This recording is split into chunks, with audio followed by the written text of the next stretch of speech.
I can't believe that we're here celebrating our 10-year anniversary of Chance for Hope. We are so blessed and thankful for all the support that we've received, because truly, without our supporters, our volunteers, our board, we would not have been here 10 years later. And so it's such a blessing to be able to do this work, to help families, and to make Chance's legacy live on in so many families and all the people that we touch. Chance was a handful.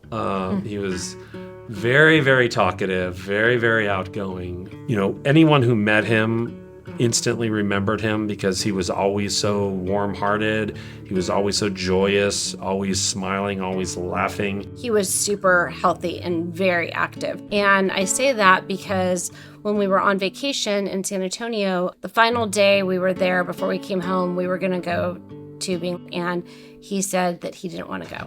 And I was like, that's it, let's pack it up, we're going home, because that is not normal. And I knew it was something was wrong. And so the crazy part is we go in and we see this doctor, and he's like, he was checking his eyes, you know, watching the tracking of his eyes and everything. And he goes, your son has a brain tumor. And we're like, excuse me, what are you talking about? And so, I mean, he basically immediately went in for brain surgery. It was scary. He just refused to let cancer get the best of him.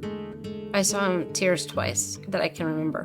The day he found out that he had a brain tumor, and then the day that they told him that there was no more treatment. And so it's really hard because, you know, your child is so strong, and you have to be strong for them. You can't be breaking down for them. And, you know, I used to say, you know, there's plenty of time to cry later. You know, right now is not the time.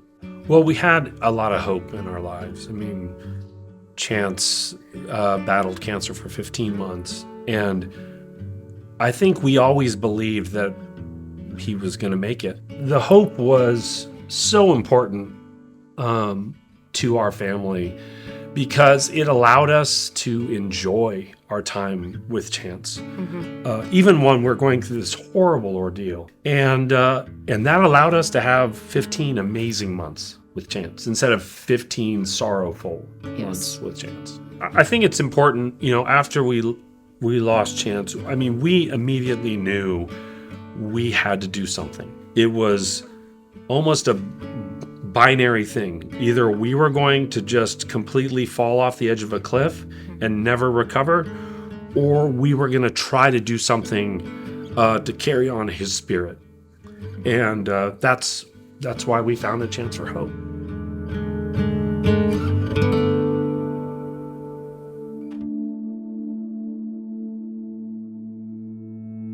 So our key program is our housing program. And that is where we provide housing to families that are traveling here to Houston and don't have a place to stay. We came here in October, the 1st of October, and him and I stayed at the hospital. And my sister found this place for us so that we could do clinics and be close. My son didn't want to, we stay in a hotel, but once we connect with Andrea, so we felt like we were at home. We had everything. They don't know how happy is the passion, how happy is the family to have for, place. to have a place like the Chance for Hope provides. We can think enough, like Andrea and Chance for Hope. Having this place to come to and our own little serenity, our own little peace of mind, getaway, where him and I can play. For a person like me and my son, this is, it made our lives way, way better, for sure.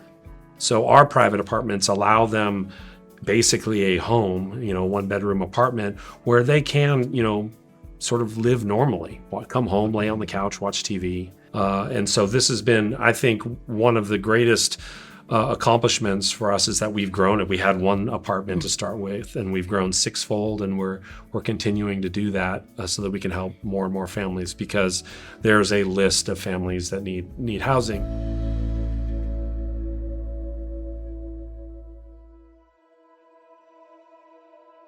Our meal delivery would be our next largest program. And we deliver meals at both Texas Children's and MD Anderson on the first and third weeks of the month. The meal delivery is so special. We always say we wish that we could have every volunteer that wanted to come to deliver meals because it is such an awesome way to spend the day. So we get Churrasco's delivers our meals, which is so lovely. They're just great people. And we take them in the hospital, we put our stickers on them, and then we head into the rooms and go in the room one at a time and introduce ourselves and say who we're from and that our food, where it's from. And a lot of people are excited about that. It's not that we're just dropping off meals. We ask them how they're doing, and give them a chance to speak and, let all their emotions and, let them say what they want to say. And sometimes I think it's a bit of a distraction, like that they get to, we can visit about what's for lunch and where does this come from? And, something other than, talking about their health. And like I said, we feel so blessed to be able to do it and wish everyone could do it, because you leave with a different outlook every time you're here.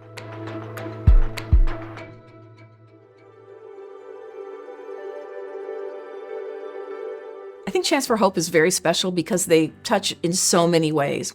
It's not just providing for families, it's providing for research. And in pediatric cancer, we get very few dollars from the government to support our research programs. And research is the key to us advancing in the future. The ultimate goal is to cure childhood cancer. And even though we're a small grassroots organization, we feel like we can play an important role in moving the ball down the field towards finding a cure. Yeah, partnership with foundations like Chance for Hope is incredibly important for us for multiple reasons.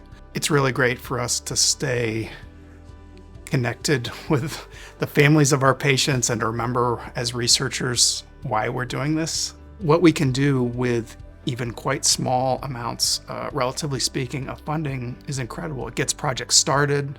When we get funding from a foundation like Chance for Hope, it's a partnership with us, right? It's a group that are working together to try and develop better treatments for these patients, and it means everything to us.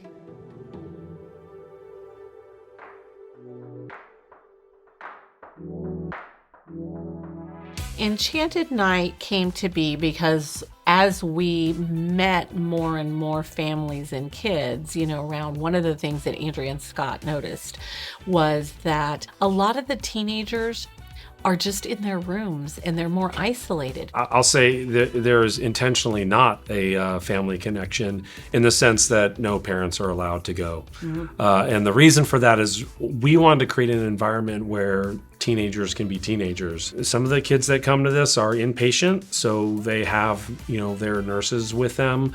But some of them are outpatient, and so the parents drop them off at the front, and we say thank you, come back and pick them up in a couple hours, and they have a great time. We have high school-aged volunteers that help us plan the event, so we don't have a bunch of old folks planning an event for kids, so they have the input on music and food and all of that. So it's really done for them so they can sort of get away from treatment, for even if it's just for a night. What these kids get from that evening.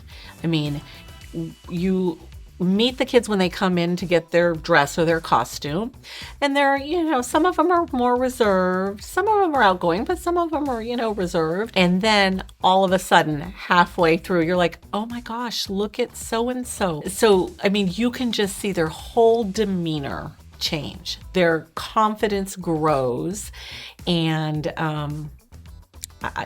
they just are radiating happiness for at least that evening.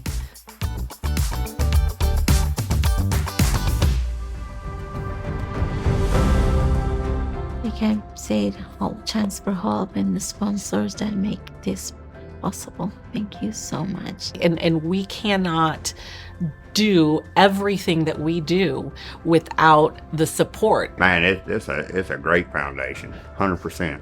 Man, it's a blessing. I mean, it's a blessing. Again, we just want to thank everyone for helping us celebrate our 10-year anniversary. We are so proud of where we are right now, and we're so excited about what the future holds. And we couldn't have done it without all of our supporters. So thank you again.